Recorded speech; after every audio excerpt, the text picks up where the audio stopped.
Trump is calling Zelensky a dictator, saying that he has not held democratic elections since the start of the war, which he has not. Of course, this was Putin started this out, and people are talking that Trump is, again, soft on Putin's side, which we can see from him initially not including EU or Zelensky in peace talks. I don't know how exactly you come to a peace agreement without both sides present. But let's address that here in this podcast and discuss the obstacles to coming to peace with Ukraine and Russia. And to our listeners, welcome back to our Peace Through Strength podcast, brought to you by the American Security Council Foundation. I'm your host, Joy Votrobek, and back with me is our senior analyst, Laurence Sanford.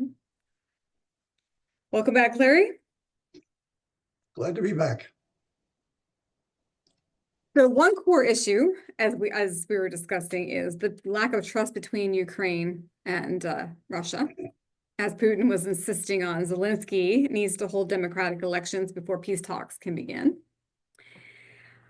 Larry, do you think this is a convenient way for Putin to interfere with elections in Ukraine by insisting on Zelensky holding a democratic election? I think you have to put Putin in perspective. Namely, he's a KGB thug who dreams of the Soviet Empire being resurrected under the Russian Federation Empire. And he dreams of all Russian-speaking peoples being under the roof of Russian Federation. So he's nothing but a thug. He kills his opponents, he exiles them, he poisons them, he controls the press. And so it takes a lot of chutzpah for him to talk about anyone else in regards to democracy and elections, because as we all know, his elections are rigged too.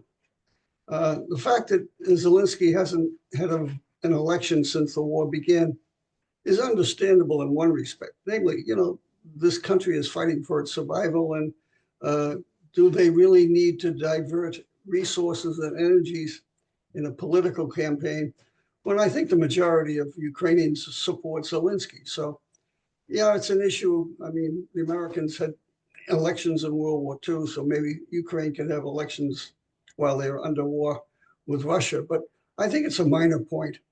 I think the main point is we have to look at this from the American viewpoint. What is good for the United States? And certainly what is good for the United States is that Ukraine exists as a country. Now, whether it has to give up parts of the country in order to stop the fighting and the killing is another issue. But so far, the Russians have only conquered that part of Ukraine that is predominantly Russian-speaking, and in particular, Crimea. Crimea was part of Russia for centuries before 1953, when Khrushchev ceded it to the Ukraine, which no one quite understood, because Crimea was the home of the Soviet Black Sea Fleet. So I'm not sure why that happened, but certainly there's a historical claim of Russia having Crimea under its control. Now, that was getting to my point number two, is the territorial disputes are a core issue to this as well. But getting back to the elections, I do agree with you. I don't know if they necessarily need to be done. It seems like Putin's just kind of pulling this out as a way to say he wasn't coming to the negotiating table and possibly interfere with any elections they might hold. Yeah. But now getting to your point on the territory, it doesn't appear that Putin's willing to give up any of the territory he's conquered either, as he did not Crimea, that you just brought up, and now Eastern Ukraine, Donbass area. And he's talking about a mineral deal from the area he's already conquered, having a mineral deal with the U.S. to mine minerals in the area controlled by Russia. Yeah. Do you believe this is an out? Well, I wouldn't say an out, but maybe a way for Putin to save face and peacefully end this war? Well, I think Trump prides himself on being a master negotiator. Putin's not too bad himself. So he's throwing out all these arguments as to why he should do this and do that. It's all part of the deal. The art of the deal, as Trump would say. So for him to talk about mineral rights, I mean, that's so far down the chain of requirements and likelihoods in the near future It's really not even worth talking about other than it's a negotiating point. The deal is that Russia's bleeding. They'd like the bleeding to stop. They want to control the area, and they want to make sure that Ukraine is part of NATO. And I look, and you and I have talked about this for years since the war started, that it's going to end up being a Korea kind of deal, where there's a North Korea and a South Korea, but at least the fighting is stopped. There's not billions of dollars and thousands of men and women being killed in war. It's not a perfect world. The world has never been perfect.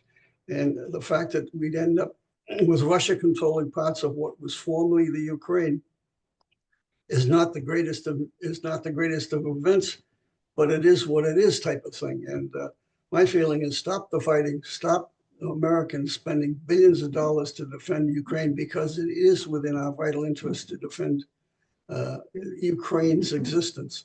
And it certainly is the blowback as far as the European Union is concerned, that they don't want Ukraine to disappear either, because if Ukraine disappears to Russian military, who's next? And the Baltic states in particular have to be very concerned, because they have a significant segment of their population that are Russian speaking. So the old domino effect that we used to hear in the Vietnam War certainly would apply here with Putin. And Putin is a thug. Russia is a spin-off of the Soviet Union communists, and it's a dictatorship. He's an ugly man, and it's an ugly country as far as its politics is concerned. But that's the way the world is. And so we go back to our peace through strength. America has to make sure we're strong. And we have to do the best we can with the world as it exists. And so if we can kind of cut a deal to stop the fighting and the bleeding, and Ukraine loses a slug of the territory, so be it. And I think that Trump has brought that up, that he does want to just stop the fighting and the bleeding. Both sides obviously have lost quite a bit. So, and to your point on NATO, outside actors would be my third core issue here as far as peace talks, because Zelensky and Ukraine are going to want some sort of security agreement that Putin isn't going to invade again. But it doesn't appear that NATO is open to Ukraine joining at this time. Well, there's more than one way to skin a cat, as the old phrase goes. So let's say we take off the table that Ukraine joins NATO. That doesn't mean the UK can't have a separate deal with Ukraine. That doesn't mean Germany can't have a separate deal, or the United States have a separate deal. And one of the beauties of this mineral deal, when I first heard about the mineral deal, I said, what's that all about? But if the US is spending hundreds of billions of dollars to develop rare earth minerals in the Ukraine, there's a vested interest of the United States in protecting Ukraine. So in a way, that's sort of a treaty in a way. You walked right into my question there, actually, because good point. I was going to bring that up. I thought, and this is why I brought up the mineral rights, even though it might seem low key. Like you just said, if we're going to do this, Zelensky has apparently agreed to mineral rights for us to go in and take minerals out, and rare earth minerals that Trump knows he wants. There's got to be some sort of security for our people to go in and mine these. Yes. Yeah. So, and money talks. So I think it might be a good play, and we'll see how this thing evolves. But you and I have discussed this now for the last 3 years. It's going to end up being a Korea kind of deal. No one's happy. Yeah. No, I think you're right there, but it looks like maybe the minerals could help save face for Putin and Zelensky at the same time, as well as Trump getting money back from Ukrainian war. Yes. So I would say peace through strange strategies, where you were going with this. There was talk that the mineral deal is just the beginning of a bigger picture, which we haven't really seen yet, but it looks like this might be a good diplomatic way to start with the mineral issue. Yes. Yeah. In a way, the war has focused on the NATO. And the US and Trump has been talking about the fact that the Europeans haven't been pulling their weight in NATO. And Trump has made it very clear that he's going to start lessening our efforts in NATO, and they're all the NATO countries are saying, hey, we got to step up to the plate. So we're seeing some positive reaction in the UK and Germany and France about increasing defense spending to cover the fact that the US wants to withdraw from NATO to some extent and divert its resources to the East Asia, China, which of course is the biggest threat of all. I mean, Russia is a small, relatively small country. I mean, it's 1/20th with the US as far as economic gross national product. So it's got big missiles, got big bombs, but it's basically a third world country. Good points.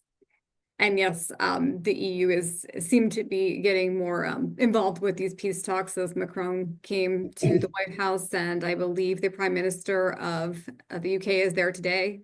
So yes.